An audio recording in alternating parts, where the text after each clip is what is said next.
ঈদের তৃতীয় দিনেও ঢাকা ছাড়ছে মানুষ। এই বিষয়ে জানবো, কমলাপুর থেকে সরাসরি যুক্ত হচ্ছেন সহকর্মী ইফতেখার রেজা।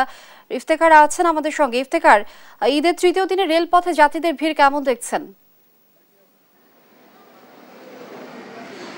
ধন্যবাদ লেনিয়া। আজকে ঈদের তৃতীয় দিনে এসেও কমলাপুর রেলওয়ে স্টেশনে আমরা লক্ষ্য করছি যে বিষয়টি, সেটি হচ্ছে যে বিপুল সংখ্যক মানুষ সকাল পর্যন্ত ঢাকা ছেড়েছেন। তারা অনেকেই যারা ঈদের আগে যেতে পারেননি, কিছুটা জাম এড়াতে বা রাস্তার যে ভোগান্তি, সড়কের যে ভোগান্তি বা রেলপথের যে ভোগান্তি, সেই ভোগান্তি এড়াতে যারা ঈদের আগে যান নাই, তারা মূলত আজকে যাচ্ছেন। এবং অনেকে যারা রয়েছেন তারা অনেকে দেশের বাড়ি বা গ্রামের বাড়ি যাওয়া বাদ দিয়েও তারা অনেক যারা পর্যটক রয়েছেন তারা দেশের বিভিন্ন প্রান্তে বেড়াতে যাচ্ছেন।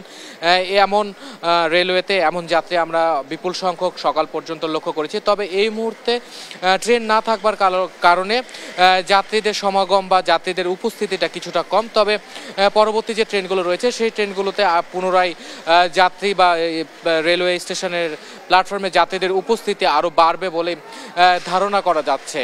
এবং আমি আপনাকে আরও জানিয়ে রাখতে চাই যে সকালের যে ফিরতি ট্রেনগুলো ছিল সেই ফিরতি ট্রেনগুলোতে ঢাকায় ফিরেছে বেশ কিছু মানুষ। তারা জানাচ্ছিলেন যে তাদের কাজের স্বার্থেই বা তাদের ছুটি কম হবার কারণেই মূলত ঢাকায় তারা ফিরেছেন এবং তারা মূলত কাজে যোগ দেবেন হয়তো আজকালের মধ্যে।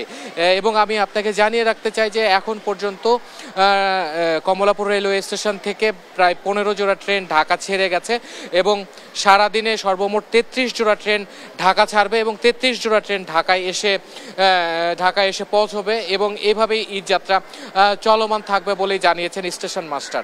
তো কমলাপুর রেলওয়ে স্টেশন থেকে এই ছিল ঈদ যাত্রা সর্বশেষ তথ্য। রেজা, অসংখ্য ধন্যবাদ আপনাকে। দর্শক, কমলাপুর থেকে যুক্ত ছিলেন সহকর্মী ইফতেখার রেজা।